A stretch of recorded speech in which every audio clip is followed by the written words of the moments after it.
Welcome back to the ReaderHouse Author Roundtable. How you doing? I'm Alice Stockton Rossini. Peggy Sands is a freelance editor and writer, so she brought a little experience with her when she decided to publish her own book, in which she ties the game of golf to self-discovery. Teeing off is the name of your book, Peggy, and this was a natural progression for you, right? Well, it sort of was. You're doing things for other people, and then you say, shoot, I've really always wanted to, write this story. So, is this based on something that really happened to you? Yes and no. I started out wanting to write a coming-of-age story, and there is an autobiographical element to it. My father died when I was 12, and, I really led a very stable life, and all was well. But it was traumatic enough that I thought I wanted to write about it. And I do include it in the book, but ultimately the book was about the history of the time I grew up between, let's say, the Cold War, which was very disturbing to a lot of children at that time, and the Vietnam War, when I was in college and enduring all the protests and possibility of, my brother being drafted. So it turned into more of a historical coming of age story than a personal one. What did you come up with?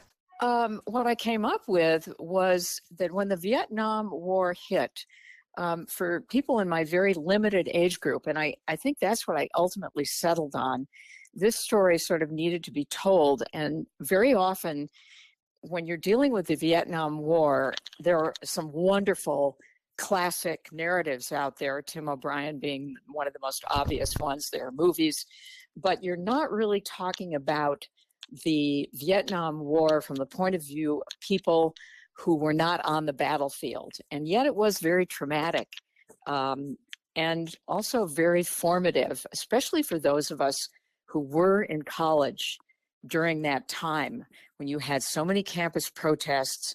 You had the lottery, where the government gave out numbers as to who would be drafted when, according to your birthday. I noticed that a lot of people who are younger don't know about that, but it was a time when you heard screams all over campus. I mean, my husband, who's a little older than I, endured that, and his number was, amazingly enough, number 13. Oh. My brother's was pretty low too. So, it was traumatic from that point of view. And then as I went on, the book turned out to be about coming of age and dealing with the history that you live in, and dealing with it in different creative ways. And that's in part why the book is called Teeing Off. I just kind of happened that this narrator and main character discovered herself through the game of golf, and also through literature, and those are two themes that sort of run through the book. Yeah, I mean, I thought that was interesting, the way, it's something I would have never thought of on one hand, but on the other hand, I can see walking the greens of some of these gorgeous golf courses and focusing, it's like working out. It's similar. You're able to center yourself in a way. Absolutely. No, you have absolutely nailed it, because I think the more I thought about it and writing the book, we all live in history. And some of us, maybe if you're, senator or president of the United States, or, head of USAID, you think you can do something about it. But most of us really can't do anything about it except try to maintain a stable life. And so that's why I just found creatively I wanted my character to do that. And not sure I really planned it, but that's what emerged. Right. So what emerges is this young woman encounters a family friend, a young guy, and there's a dark secret that they share. And I don't know how much you want to reveal, but this secret kind of ties them throughout the book. Oh, it did. And I think more her to his story because there's shame, there's guilt, there's fear that enters into their relationship. And ironically, he sort of happens upon her on the golf course and kind of stalks her for a while. So it compromises her, view of golf as being this wonderful escape and this, as you say, a workout that centers you. And it goes on for years and years and determines some of her life decisions. And so I was just trying to let that story evolve over time. And in the end, there is some resolution for her. On the other hand, some things she can't control, and he can't either. And so you learn to live with it. He ends up going to Vietnam, and this secret affects their choices throughout life. Totally, especially, I mean, you might say most dramatically his, but hers too. And I won't say how and ruin the story, but yeah, you're absolutely right. That's what happens. And sometimes there's no resolution. But I tried to sort of wrap up the book in the end by saying that, yes, sometimes she wanted to go out and play golf alone because it sort of connected her with her past, both good and troubled. And I think there's a lot to be said for continuity in life, and it helps you sort of, even if it's like revisiting your old neighborhood or something, you can kind of put it to rest. True. So, I mean, you as a writer and an editor know the importance of getting the book out there, talking about the book. Any thoughts on your end? Yes. I mean, what I've tried to do, it was interesting. I was actually affiliated with a independent bookstore for a number of years. First, my 3 daughters worked there, so I didn't really know too much about it. And then they all went off to school. And the owner of the bookstore, hired me to write reviews of advanced reader stuff, not only for the bookstore, but for the Independent Bookstore Quarterly magazine. So it was kind of fun because you had to condense what you had just read in a new book into, 2 or 3 sentences. But what I gathered from my affiliation with the bookstore was that if you write something that is really on a subject that is really hot at the moment, you will get published. But if you do something quirky, the likelihood of your getting published and actually selling that book, it's just not that likely. I mean, we went through a phase at the bookstore where self-help books were so hot. You could have written that, eating oatmeal once a day was going to, make your life fabulous. Yeah. And you would get published. Then more recently, we've gone into immigrant literature, and I think much of it is fabulous. It's almost all I read. But then that got sort of boring. And now you have to be an immigrant who came out in order to get published. And some of those books are great too. Many of them are, but you're more likely to be published and sell that book in quantity. So realizing that, I seized upon something else, we'll see how it works, where I try to introduce the book in a sort of soft sell way to people who belong to book groups, because they're always looking for a book to publish. I mean, to have everybody read. Right. And there's a little ego. They're like, hey, I found this book. It's really good. Yeah. And so I've been trying to approach it that way. And one of these people I approached has gotten me a book party at an independent bookstore, and I'm going to put out an invitation to every poor sucker I know. So, even if they don't go to the book party, maybe they'll get curious. It's interesting, though, there's a statistic out there that says that reading is down, but book clubs are up. So that also encouraged me to try that route. You know what? When I talk to people and they go, I don't know where to start, I've never really done this before. It's like, yes, most people I talk to don't know where to start and they've never really done this before. But so many people have said, so I found out that there's a local book club through a church, through an organization, through some lady who just likes books. And book clubs are everywhere. And so many writers have told me that that's where they started. And you Well, go to that's one local interesting. book club and you're recommended to another book club. They all buy your book, they all discuss your book, and they love having a local author come in to talk about it. So I'm not Well, surprised at all, Peggy. let's hope we're both right. Yeah. So you're going to keep writing, I guess, right? Yeah, I'm about 2/3 of the way through another book, and we'll see what happens. Okay. Listen, I have to ask you, as you're a writer and an editor. Did you have a good experience with Fulton? I really did, to be honest with you. I think in general they were great, and particularly the art on the cover of the book, I loved. They did a fabulous job, Great. and I actually asked for a little golf tee flag at the introduction of every chapter. So it says chapter 1, chapter 2 on a flag, and they were great about doing that too. That's great. All right. Peggy Sands, author of Teeing Off. Thanks so much. Alice, thank you so much. If you're looking for an example of a fun and loving tribute to a good friend, check out Cooking and Cocktails by Nathaniel J. Owens, a train conductor by trade and a darn good cook. His first book signing will blow you away. But first, Nathaniel, tell me about your friend Greg. So Greg and we met back in 2017, actually. We met in New Orleans, and we found out while we were in New Orleans that we lived fairly close to each other. And so my friends and I started inviting him, to just, places we would go hang out on the weekends. And Greg and I quickly became friends.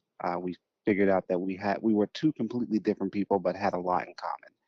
And during the pandemic, Greg and we continued to, we had to do the whole shelter and quarantine. And so a lot of times we were quarantined together. Greg is originally from Kansas City, Missouri. And so he really didn't have much family here, aside from one cousin. So Greg, quickly became a part of my family. During the pandemic, my family would say, "How's Greg doing?" And I say, "He's great," and he would come stay with me for a week at a time, 2 weeks at a time. Or I would go stay with him for a week at a time during the pandemic, and we got even closer than we already were during that pandemic time. And kind of like during the middle of the pandemic, I guess, or towards the end, Greg got sick, and not with COVID, but with something else, and he eventually ended up passing away, unfortunately. So his sister found a collection of recipes in his kitchen that I gave him, but I didn't have a name on them or anything. And one day we went to have lunch together, and she showed me this little booklet with recipes in it, and I said, "Those are my recipes." And she was so confused. I said, "Yeah, those are just some recipes that I kept in a little pouch on the side of my refrigerator." And I shared them with Greg because Greg wanted to learn how to cook. And she said, "You should publish these recipes." And I said, "No." And she said, "Well, publish them in his memory." And I said, "Well, since you put it like that, I guess I have to." So that's how the book actually came about. Greg was a huge fan of Tito's, and Greg could drink more alcohol than anybody I ever met. Mm. And I come from a huge family of laborers who enjoyed, tucking the bottle of whiskey in their coat pocket or in the flask. So when I met Greg, I was like, wow, he can really pack it in. But one thing he would rarely do is eat. And I used to tell Greg, "You got to eat. You need to eat food." And so he would tell me some of the things he eat, and I say, "Oh no, Greg, you need some chicken and waffles, or you need some grits, or something like that," because most of my family is from the South. And so he would say, "Oh no, I don't want to gain weight," or things like that. I said, "No, Greg, it's okay. Gaining weight is perfectly fine as long as you have good food." And so um, Greg was gay, and he met this guy that he really, really liked. And I used to joke with Greg, and I said, "Greg, you can't keep a man if you can't cook." And it was really a joke, but Greg said, it might be a good idea if I learn how to cook. And so he said, I think you're right. And so we started having, these little cooking tutorials and things like that. He would watch me over FaceTime or he would come in person. And he was always amazed at how quickly I prepared dishes. I'm not a person that stays in the kitchen for hours. I have a method, I have recipes, I write them down. And he really admired that. And so one of the first things Greg ever tried to make was sweet potato fries because I taught Greg how to make French fries from just, a potato. And he said, wow, it's that easy. And I said, yeah. So he decided he wanted to make sweet potato fries because he was more health conscious. Uh-huh. And he told me, we were in a restaurant in Arlington, Virginia. And I said, so tell me how you made your sweet potato fries. And he said, I put them on a baking sheet with sea salt, black pepper, and paprika. And I said, well, when did you add the sugar? And he said, oh, I didn't add sugar. And luckily, we were the only two people in the restaurant. We were sitting at the bar because I laughed so loud. And I said, see, this is why you can't keep a man. I said, you got to add sugar to the sweet potato fries. I said, or even a sweet like glaze or dipping sauce, or else they're not really that sweet. And he said, well, I didn't want them sweet. And I said, and this is why you can't keep a man. So that's just one of the stories. I tell it in the book. And that's one of the stories of how we really, really got into cooking. And when I was done with Greg, I mean, he was cooking, like Southern style, Yeah. So it's really great. It's a really great story. So what's a quick dinner recipe? One of your favorites? One of my favorites is the chicken and waffles. Oh. So chicken and waffles, you can make your waffles flavored. You can do just a plain waffle, but it's really easy to stew a chicken, to roast a chicken, and it doesn't have to be a whole chicken. It could be chicken breast that you can cook if you have like a skillet. You can put salt, pepper, garlic in a skillet with some chicken breast, chop it up, and I like smothered chicken and gravy, which is I say it's the way they do it down south, but it's really the German way to make chicken and waffles, is to take like a roasted chicken or a grilled chicken and put that over the waffle and, make a gravy. And it's something that takes minutes. Okay. Now you've got to be out talking about this book somewhere. I had a really big book signing event in Philadelphia. I basically did it through social media and word of mouth. So I found a location not too far from where I live, a pretty big space that holds about 200 people. And we set up a table, and I had samples of the food and samples of the cocktails. And people just kind of rotated in for about 5 hours to get their book signed. I have thousands of pictures from this event. Yeah, it was a really great event. I mean, people just kept coming through. They just kept coming through and having their books, their book signed. And I actually had other friends of mine who are already authors come and set up tables with their books because I was really nervous about doing it alone my very first time. So I had support of other authors there, and it was just a wonderful event. Wow. So do you just know a lot of people, or did the word just spread? Or the word just really spread. So I've of course reached out to my friends and following on social media, and they shared it. And TikTok was a great asset during that time because friends of mine would say, we told another person about the event, and they said, oh, we saw it on TikTok. We saw it on TikTok. And I have a niece who's 3 years old, and she's a very popular social butterfly. And so I kind of use my niece to make videos with the book. And it just kind of went, it just took off on social media with me using my niece. She gets a cut of the proceeds, I guess, right? She does, because she worked very, very hard for her uncle. That is so funny. Yes. Give me a go-to cocktail. So my go-to cocktail is the Pineapple Dragon. Pineapple Dragon is very popular. I go to a lot of, summertime barbecues or cookouts or parties, and people always say, "Can you bring some of your drinks?"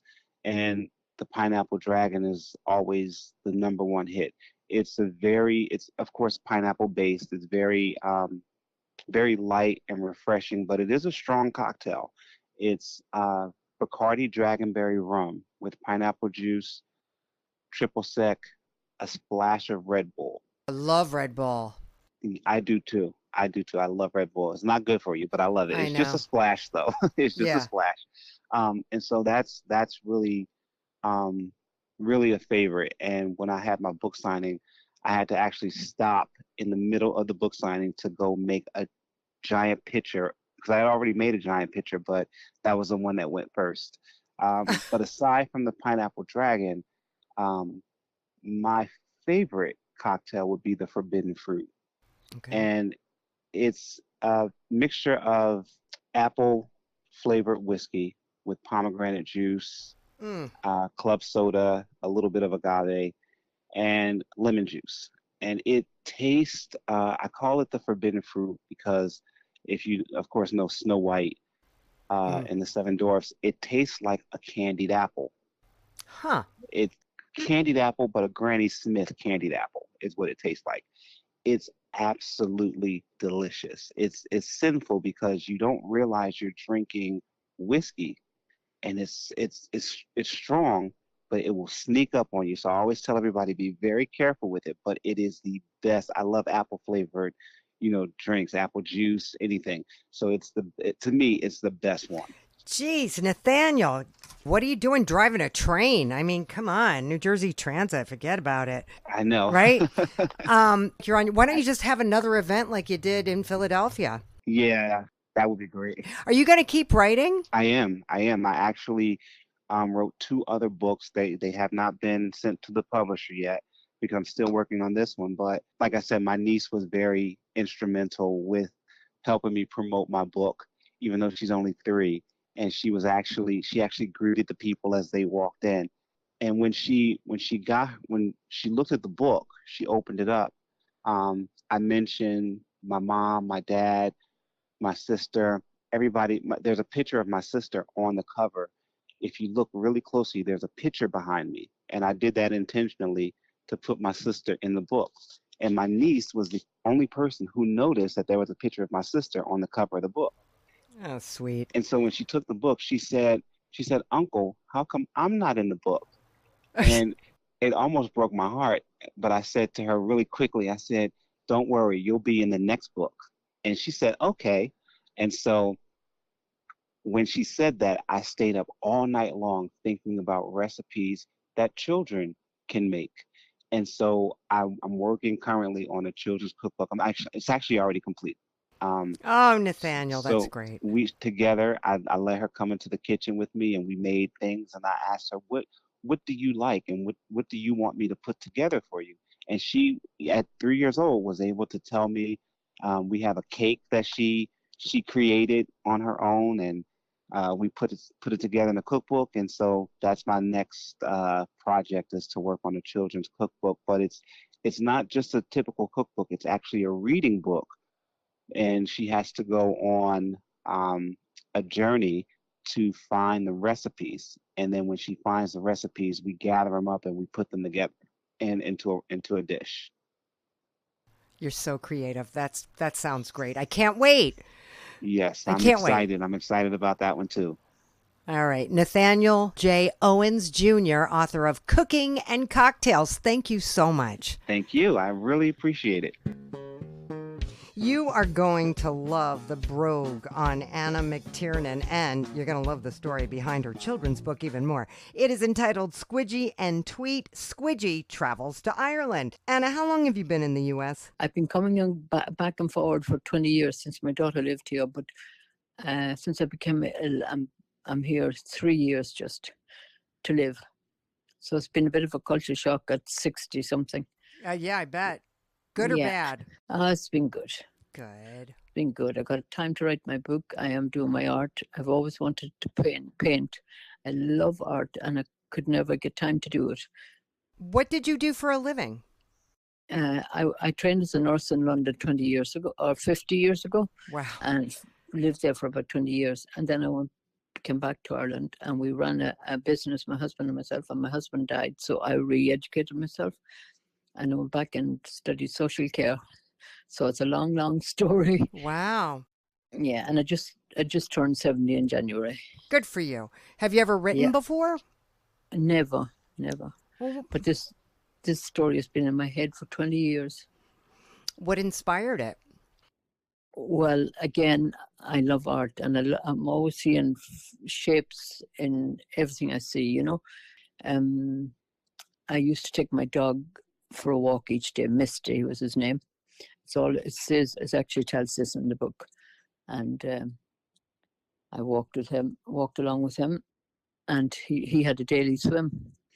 And as I sat waiting for him to have his swim, I noticed a few little figures, you know, little pieces of bog oak and wood in the lake and around the lake. And one reminded me of the Loch Ness monster, the one in the lake. And I thought, and then the other one reminded me of a squirrel or a rabbit or something outside the lake. And then I thought, oh, this would make a lovely story. And it kind of morphed from there. And when I had my own disability, before I had my disability, this was years before, but I guess since I had brain aneurysm and a stroke, multiple strokes, yeah. Oh. But I'm coming back. I'm really fighting back. You sound great. Thank you. I am. I'm excited about the book because what I've wanted to do for years, and I'm doing the art that I've always loved. And this experience, walking your dog, Misty, turned into Squidgy the squirrel and Tweet the turtle. Exactly, yeah. Amazing, isn't it? Yeah. How does the story go?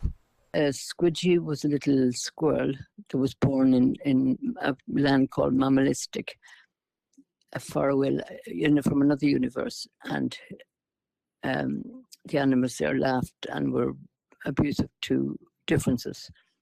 So the parents knew he couldn't live there, so they had to make the decision to take him to another world.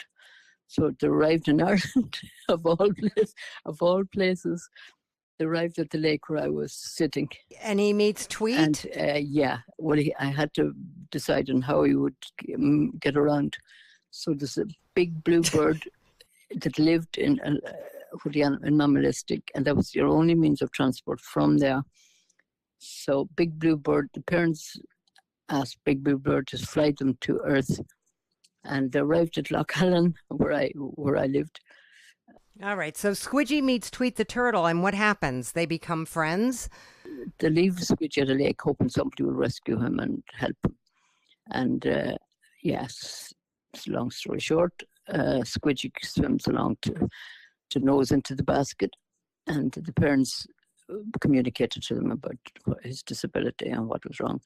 And poor old Tweet was very, very old, and he decided he would be glad to just put Squidgy on his back, and he will take him and feed him until he's older, and he can go back home then.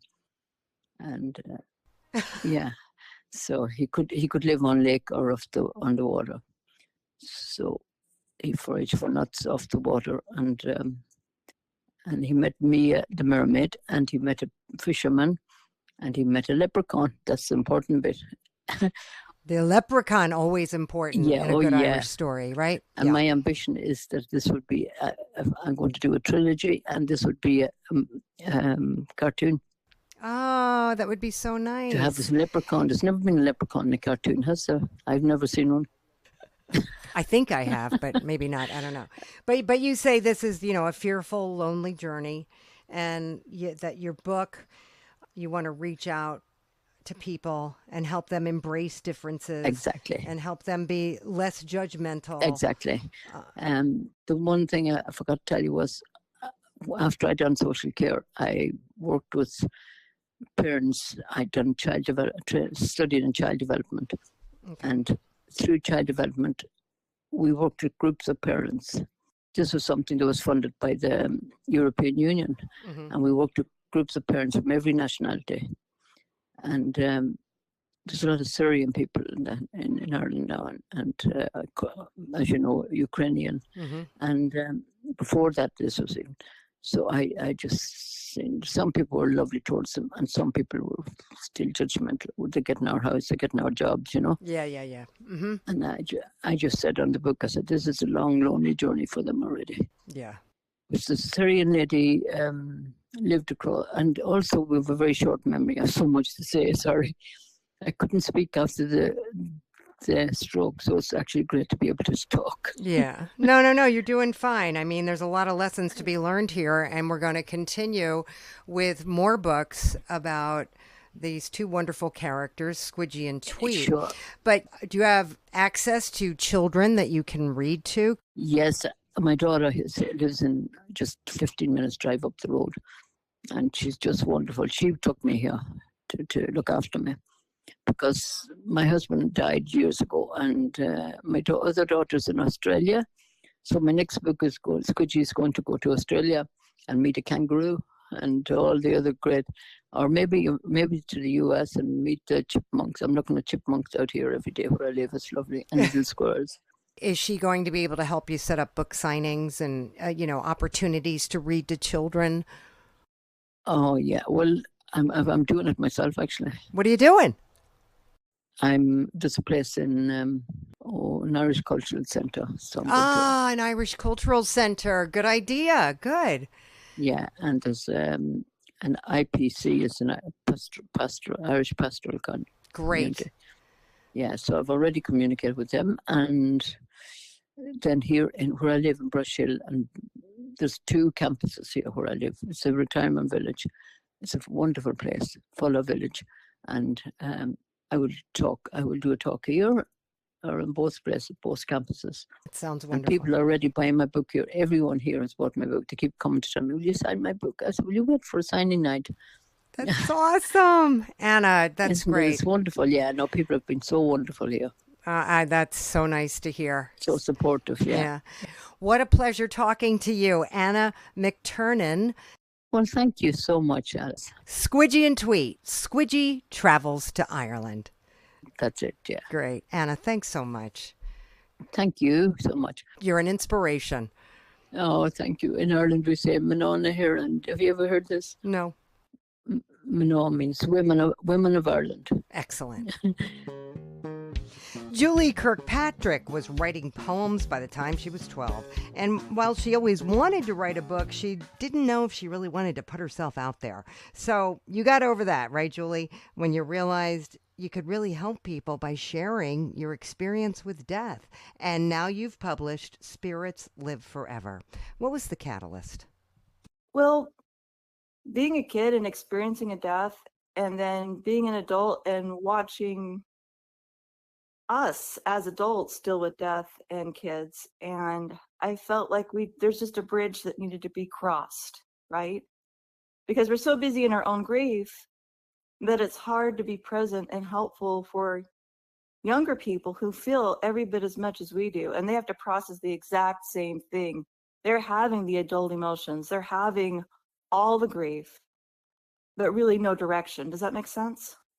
Absolutely. So my grandmother died of complications from MS, and that was before they could treat it. So it was just one of those really horrible diseases. And after she died, I dreamt about her like quite a bit. And in my dreams, we would just do ordinary things, but her body worked, right? Yeah. And those dreams made me feel so much better, gave me so much comfort that I used that to kind of create the direction of this book. And I think it worked out really great. Well, just reading your synopsis, this little boy, Andy, he loses his sister in a sledding accident. Any particular reason? A sledding accident, a sister, a little boy? I wanted to make it strong enough to appeal to everybody, right? And so what's the most horrible thing? Well, it's a child dying, right? Well, what brings it even closer than that? A sibling that's a twin, right? So I wanted it to be at the root. So regardless of what the level of pain was, it was relatable. Does that make sense? It does. So Mandy and Andy, they were twins. Yeah. And he wants her to come back? Well, naturally, right? He's 5. So when you go to church and you hear about Lazarus and you hear about Jesus and you're a little kid who believes in Santa Claus and the Easter Bunny, what's the first thing you think some little kids might think, right? Yeah. If it's possible. I know that's a stretch, but he's just like, well, bring her back, right? And that's also kind of a first step. When you lose somebody is denial. You're like, okay, how about this is just a practical joke? Yeah. And you walk through the door tomorrow, right? Yeah. So she comes to him in his dreams. Yeah, it's weird because what happens is he falls asleep without knowing it. And then a messenger takes him to the other side and he sees her and then they just hang out. And that's what happens. So. And they're in the beach. Tell me what happens. Tell me the story. Okay, well, what happens is he's just super in it. He's just grieving to where he's exhausted. He's cried all his tears. He can't move. He can't do anything.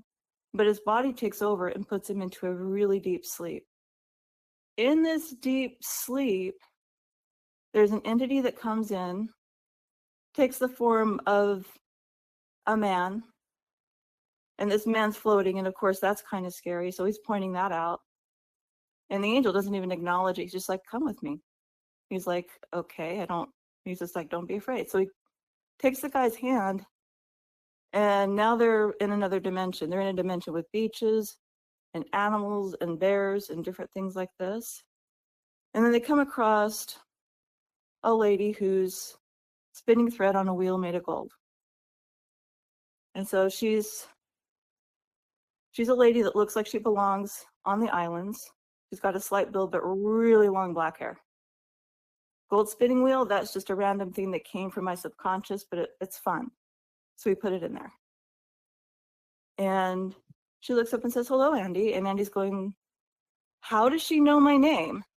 Well, maybe she knows my sister. And she just says, yes, she's expecting you. So she takes Andy to his sister. And she is just hanging out with this bright white polar bear. It's a huge bear, huge white polar bear. And so Andy's nervous. He's like, no, this isn't good. So he's like, telling Mandy to get down because he's actually just hanging out on his back. Mandy, get down. And she's like, it's fine. The animals are nice here. So they're both hanging out on the bear, and the bear gets up and walks across the creek. And they're just hanging out on some boulders. And Andy says to her, I want you to come home. And she says, I know, but I like it here. Everyone's nice and I don't have to wear my shoes. And then he's just like, please, we miss you so much. And she's like, I can't. And he's like, why? Well, this is where I live now. And then that breaks him because he's realizing that it's not possible, right? Right. So he's beginning to cry. And then he, at that point, he goes into acceptance. And he goes, I wish you weren't dead. And then she, reassures him. She says, silly brother, only my body's dead. Spirits live forever. And then you have that line that kind of ties it all together. It sure does. Yeah. I mean, I think there's a poem or a prayer. You'll see me, you'll feel me in the mountains. You'll see me in the ocean, and what a wonderful way, what a wonderful metaphor, right? Yeah. And message for everyone, because it's so hard to move on. It's so hard for some people to move on after the loss of someone they love. But do you personally believe that when you're visited in your dreams by someone you loved, that it's real? Or is it just our brains working overtime? I am willing to believe that both are true because I don't know. Right. But what I do know is every time I've had a dream like that, it is very real. Yeah, me too. And the thing crazy about it is we're not doing anything remarkable. We're just hanging out, doing ordinary stuff, but it's so real. Yeah. How are you getting this message out? My online channels, because my original education was in tech. So I put it on my LinkedIn, and I got advice on how to be successful. I'm like, oh, thanks, nerds. That's great. Okay. You know, and I love my nerds. I do, but they're not the same. And I'm a tween. So they don't get the arts. They just, I don't know, it doesn't connect or something. So I just feel like my group of people aren't the right audience at all. And I need to branch out of that. Does that make sense? Yep, it sure does. Yeah, well, your audience is kids. Exactly. I'm just kind of seeing where the initial push goes and then moving. I've requested the international book tours to see what those options are. But we'll see what happens. Yeah. All right. Well, Julie Kirkpatrick, author of Spirits Live Forever, thank you so much. Oh, you're welcome. It was a delight. A part-time organic farmer in Wisconsin, Michael Petherbridge started writing articles in 2020, mostly about the pandemic and politics. And before he knew it, he was taking a journey back into his past. And that's when he was inspired to write Beast of Beauty, A Different View of the Last Days. Now, Michael, you at first resisted this urge to write a book. To me, that was a crazy consideration because a book would be too overwhelming. I don't have the ability to write a full book and develop a book that is readable. And so, but really, I mean, it kind of came to realizing, you know, divide things up into some chapters and take it, each chapter is its own little book in itself and tie it all together. And so I began to realize maybe it was possible, but I decided to try it. I decided, well, try it. And I don't know how to publish. I don't know how to do anything, but you have to start somewhere. And that's what led to the book. Is this based on your life experience about a boy transformed in the church, evangelical church, during the 70s? Yes, really. That's kind of, I began the book more on writing about the political landscape, some end times Bible prophecy tying in what's really happening in the world here. And it was like, okay, this is all really good material, but it doesn't have any, there's nothing that's really compelling about it. There's nothing that really is relatable in a way. And so then all of a sudden it's kind of like, I felt God told me, go back to your files. And maybe look at some of those stories of that boy. And then I realized I had something, that there was something that really tied together with everything when you revisit those things that you had tried to bury and run away from your whole life. And so then it developed more into a compelling story, something that would be more relatable to all the other aspects of what was happening in the present time. And so that's when I really felt, okay, now this is something that's halfway interesting even. So that made it more fun. Yeah. Yeah. So he's searching for truth and understanding, as we all are, and then midlife hits and everything seems to fall apart. I think that's true for a lot of us. Yeah, I think so. Yeah, and hopefully that's what makes it relatable for people that do read it. But you say, the boy's kingdom begins to unravel and crumble. Is that just another way of saying his world around him?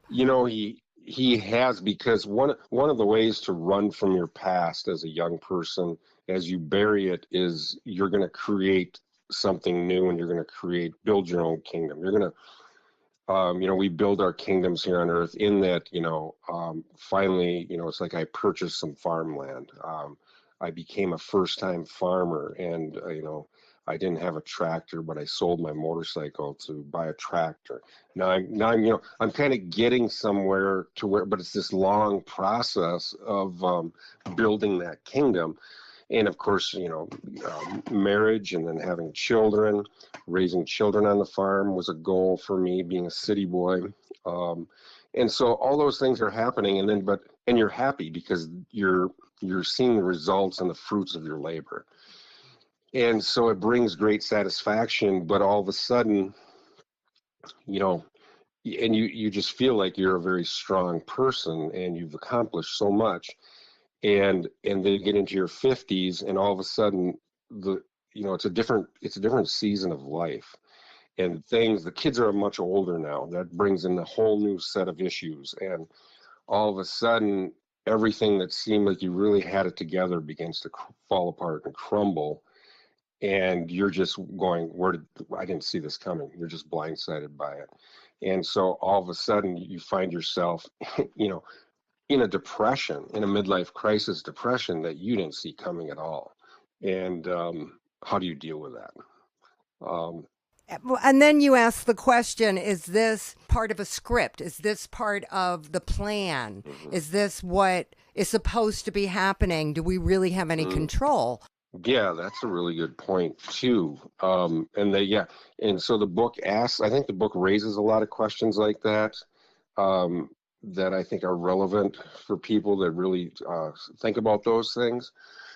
And it doesn't totally answer those questions. The book doesn't totally answer them. It raises more questions than it has answers, and it might give the thoughts of the author, what he thinks, but that still isn't necessarily the answer. And so I think the important thing is to raise the questions and then dive into the mystery of searching out answers for those questions. And I think that's part of the whole journey too, is that search for truth, the search for the answers. The only way you're going to find that is if you want to find treasure, you have to start digging.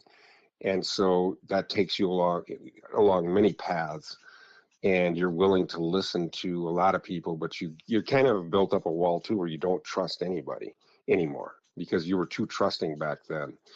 And now you've discovered through life and the hardships of life that there is a big word in the book is deception. And so you realize how prevalent that is everywhere. And where maybe when you were younger, you were more naive to those things and you were more trusting. And now as you look back, you're like, wait a minute, there was a lot of deception through my whole life. And so you bring that out as examples of life experiences to relate to the present and what you think is coming tomorrow. Right. So where does that leave us? You put forth there exists only one source, and it is full and complete. Is that a religious experience? Yeah, and that was kind of meant to be a little bit vague there too, that wording, because I didn't want to really scare away some people, or what if they're thinking, oh, this is going to be way too religious a book. And so I kind of raised that, like, I have discovered a source. And so I want people to go into the book and go, well, what is that source? Okay. And then the book gradually reveals it, kind of as the Word of God. But it also, which is the Word of God, saying the Word of God is the only thing that is not of this world. And so everything here is going to pass away. Everything here is deceptive in its own way. It may appear good, but it's so much of it is so deceptive. And so the only thing that we have really as humans on this earth that is everlasting or is not of this world is the Word of God. And so I don't really say that blatantly, but I'm trying to lay that out through the book to the end of the book. And then really what it leaves, I hope the book kind of leaves an open door for this journey of this book to continue on. Okay. Michael Petherbridge, Beast of Beauty, A Different View of the Last Days. Thanks so much for talking to me. Yes, thanks so much for getting a hold of me, and it's been a pleasure talking to you. Over 20 years ago, a series of tragedies led Melanie Clark to writing, the culmination of which you'll find in her book entitled The Crosses I've Carried. Melanie, where do we begin? I started about writing after my boyfriend was killed. And I just started writing about it so I wouldn't forget and different things. And then I always thought, well, I want to write a book about it. But then I stopped. And then life kind of has just happened and all these other things have gone on. like me having breast cancer at 24 and having a child that had golden heart syndrome and had a trach put in when he was 7 days old. Just, yeah. Yeah. Well, he's had plenty of surgeries and stuff. Yeah. Like over 30 surgeries probably, but he is okay. And And you lost your high school sweetheart to a game called Trust. it is where I guess they have a gun and their friend holds it under their chin and they ask them, do you trust me enough to pull the trigger that there's not a bullet in the gun? And they pull the trigger, kind of like Russian roulette.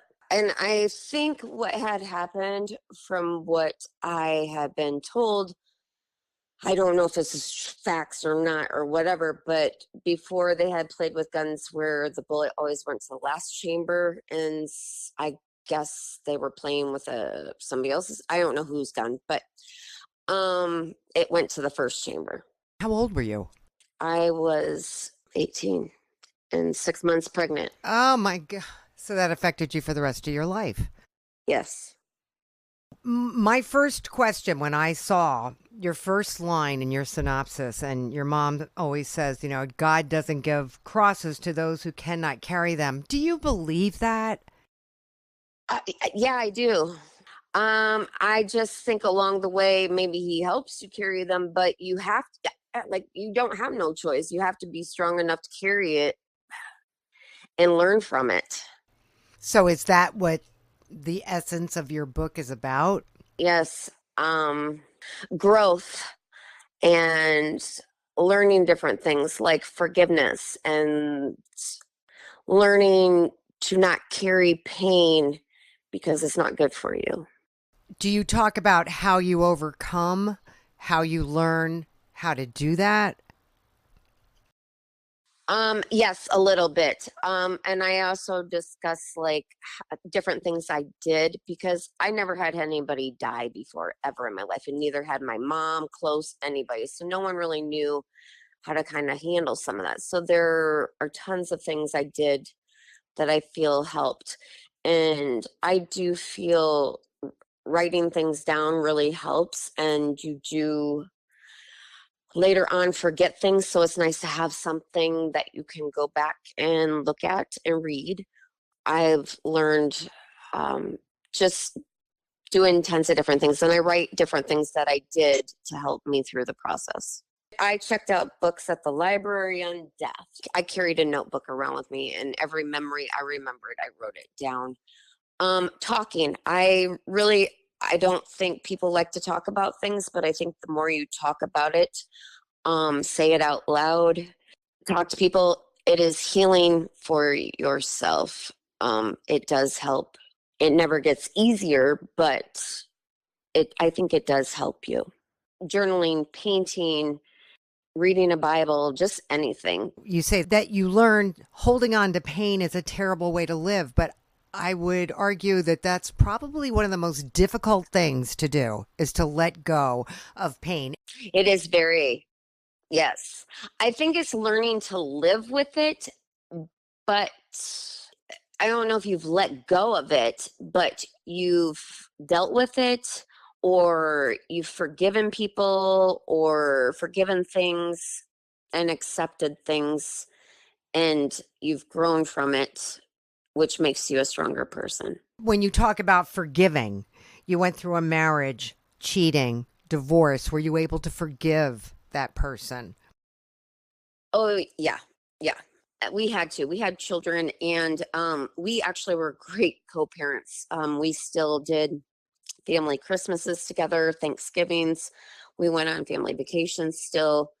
We co-parented very well. We were still good. We remained good friends. Yes. That might be one of the most important lessons in your book. Yes, my dad, and I talk about that in there too. Like my dad, and mom divorced, and he, if we had a wedding or something, you had to pick which parent could go. You know, and Yeah. I'm not doing stuff like that. So yeah.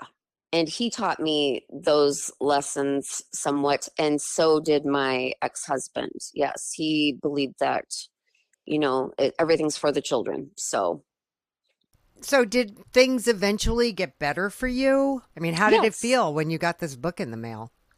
Oh, it felt amazing. And the cover of the book also is my painting. I painted that cover. So Oh, it's beautiful. yeah. Yep. So I used my own painting. Okay. So do people know you wrote this book? Are you talking about it? I have, yeah. I have shared it on my Facebook, Instagram. I have shared it on TikTok. I've had like 80-some thousand views on TikTok. So I've been trying to get it out there. It's so interesting on TikTok that you got 80,000 views. Like what part of the book do you talk about?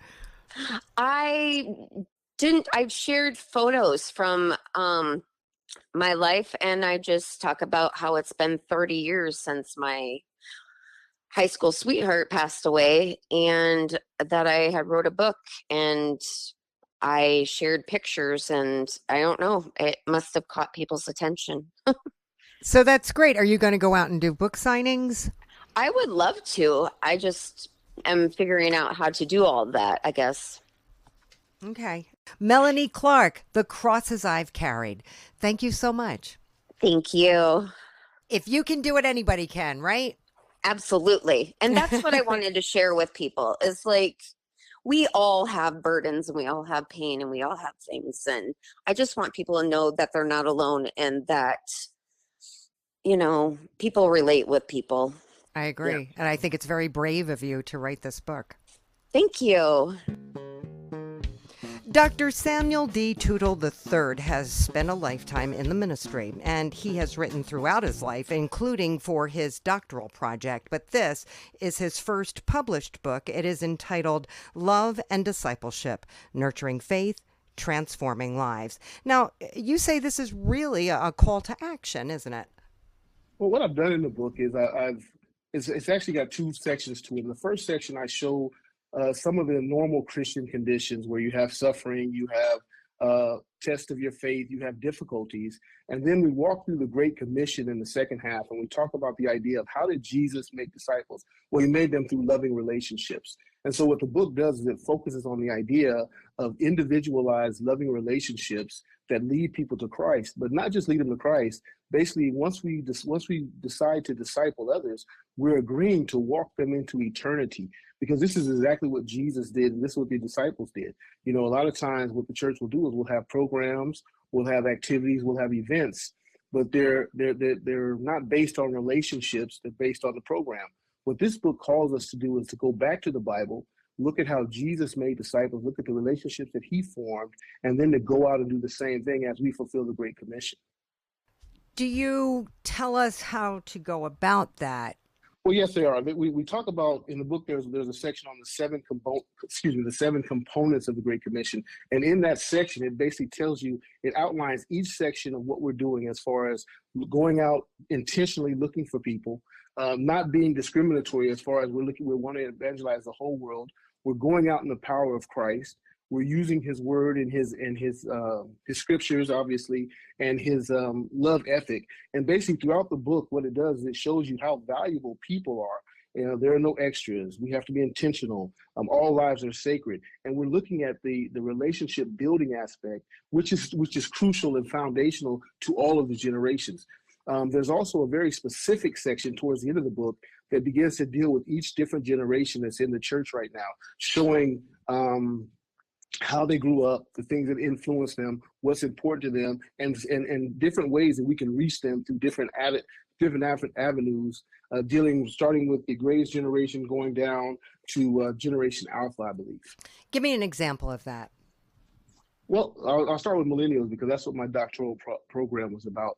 Millennials, they need to be heard.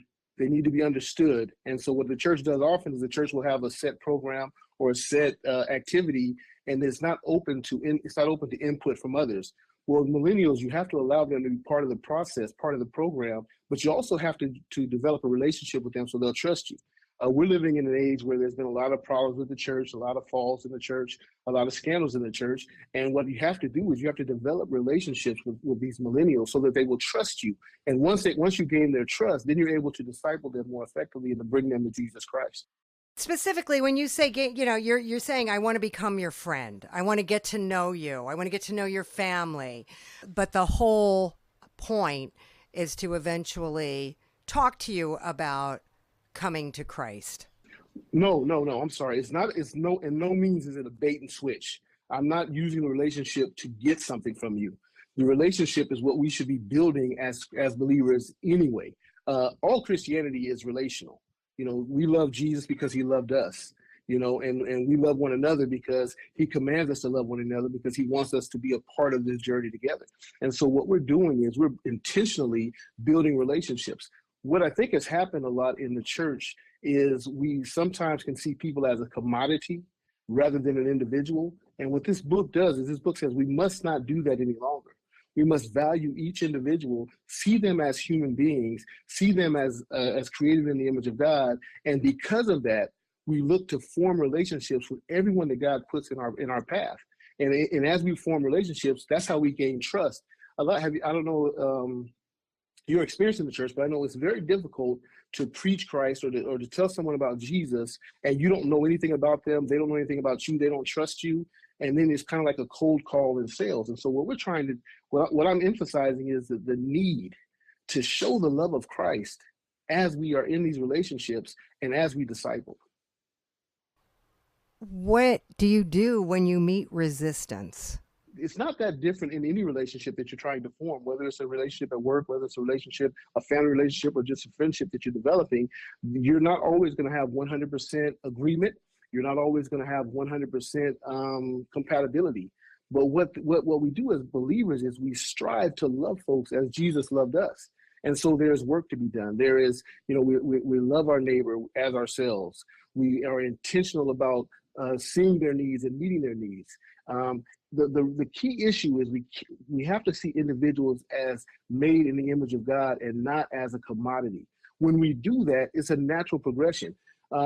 We face opposition in our families. We're not always 100% agreement between husband and wife, but because of the relationship and because of the value that we place on it, we work through those differences to ensure that we can be unified and that we can love one another fully. I would imagine that you have some avenues available to you to talk about your book. Yes. As a preacher, obviously, what I do is I talk about my book in church settings as well as in individual settings. I am a chief relationship builder. That's one of my favorite things to do. And so I'm always in the community. I'm always in a coffee shop. I'm always at a store. I go to restaurants, the same one. So people know me and I engage with them.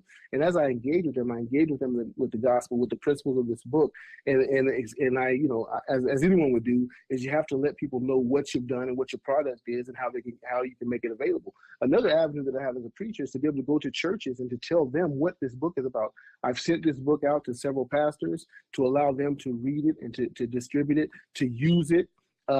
It's actually being used in different places around the world to do ministry as people are trying to develop disciples. And so basically, I'm just trying to saturate every church environment with this book and with the principles that God dictates in them through me. Okay. Dr. Samuel D. Tootle III, Love and Discipleship, Nurturing Faith, Transforming Lives. Thank you so much. It was wonderful to talk to you, wonderful to meet you. Thank you so much for your time. Ernest Ruiz has a warning for us all in his book, Alpha Omega, The History of Planet Earth, Angels, and the Human Race. Ernest, you were thinking about this book for many years, but you decided to publish it now because basically you feel we don't have much time left. It sounds so ominous. What's the story? Okay, what's going on today, weird things are happening, and as I was reading the Bible about this demonic angels, demonic spirits, and it's happening right now. That's why a person right now can even tell if they're a male or female, and they calling a lie the truth and the truth the lie. And what's a blessing, they call it a curse, and what a curse is they call it a blessing. And so we're in the last days. That's why I wrote this book. So people will be aware of what's going on and what's going to happen, you know, in the future, you know, just like Noah's flood. And when the flood came, people were still partying and having banquets, and they were still have weddings. And so Noah told them it's going to rain, and it's going to flood, you know. And people that just laughed at him, you know, they didn't believe in him. It's like the second coming of our Lord Jesus Christ, you know. Um, Things are happening again, you know. And I wrote this book so people can be aware of what's happening now and what's going to happen and and the future. Ernest, and I know you're aware that claims like this have been made before. Right. That we're at the end of times, and people have even gone as far as to give dates. Right. And they've been proven wrong. So what makes you think that you know? No, because the Bible tells you so. Like when the disciples asked Jesus, what signs are his second coming? And when the Son of God returns, it'll be like in the Noah's day. In those days before the flood, the people were enjoying banquets and parties and weddings right up to the time Noah entered his boat. People didn't realize what was going to happen until the flood came and swept them away. Today, the signs are nations and kingdoms will proclaim war against each other, and there will be famines and earthquakes in many parts of the world. But all this will be only the beginning of the horrors to come. Many false Christians will arise and be deceived by the Antichrist. There will be so much hate for true Christians. Many Christians and Jewish people will be killed for their faith. And then at last, the sign of the coming of the Son of Man, Jesus will appear in the heavens, and there will be a deep mourning among all the nations on the earth.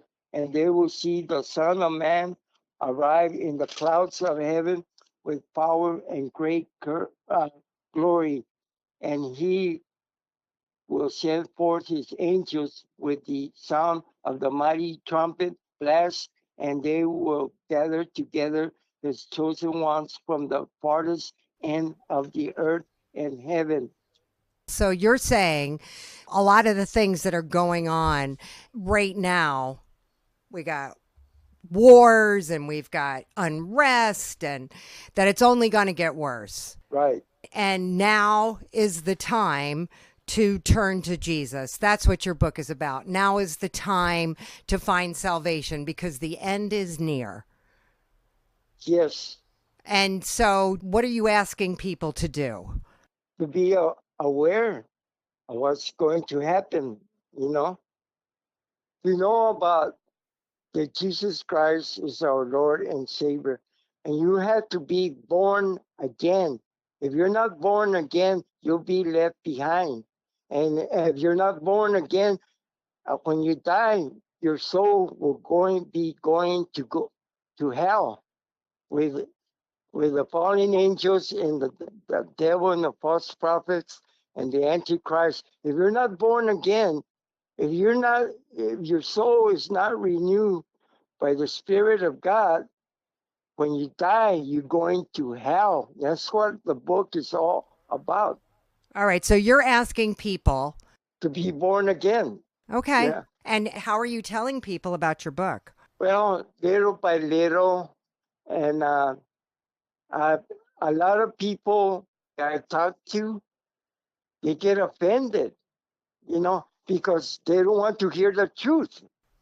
Well, it's not, as I was saying earlier, Ernest, these claims have been made before and nothing happened. The end is near, the end is near.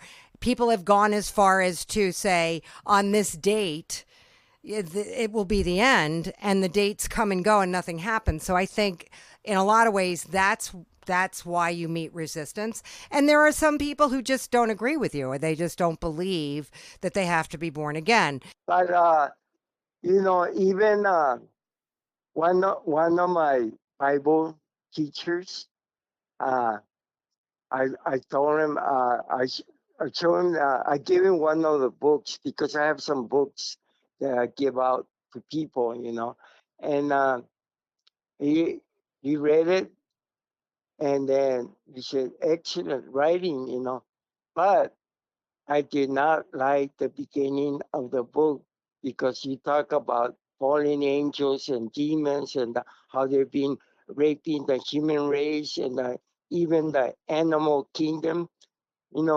I got all that information from the book of Enoch and some of it from the book of the Bible, Genesis, and so people just don't want to hear the truth, because it offends them. My Bible teacher said, "Well, you just write about salvation.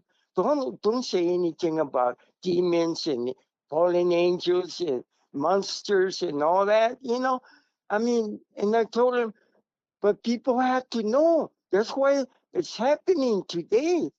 People don't even know if they're a male or a female, and there's all kinds of weird people. That's your opinion, right? So you're looking at someone who's trans, or you're looking at somebody who's gay, and you're saying, you're a fallen angel, or they don't necessarily feel that way. They might be very religious people and believe that God loves them, whether they change sex or whatever. So that's maybe what your Bible teacher's talking about. I don't know. But some people believe it's for God to decide who's a sinner and who's turned away. It's not for us to make judgment. So maybe that's what he's trying to say. Well, I know that there's a lot of false religion, and religion will send you to hell. Yeah, well, that's your opinion. So that's where you're going to run into some roadblocks. But Ernest, you're very passionate about what you believe. So you are Ernest Ruiz, author of Alpha Omega, The History of Planet Earth, Angels, and the Human Race. Thank you so much for talking to me today. Right. We hope you enjoyed this edition of the ReaderHouse Author Roundtable, where authors from all walks of life come together to discuss the trials, tribulations, and triumphs of publishing their books. I'm Alice Stockton Rossini. We hope to see you back here every Saturday night at 8 o'clock, or listen to our podcast anytime on Spotify, Apple Podcasts, Stitcher, TuneIn, and PodServe, just to name a few. The Author Roundtable is sponsored by ReaderHouse Online Bookstore, where independent new authors come first.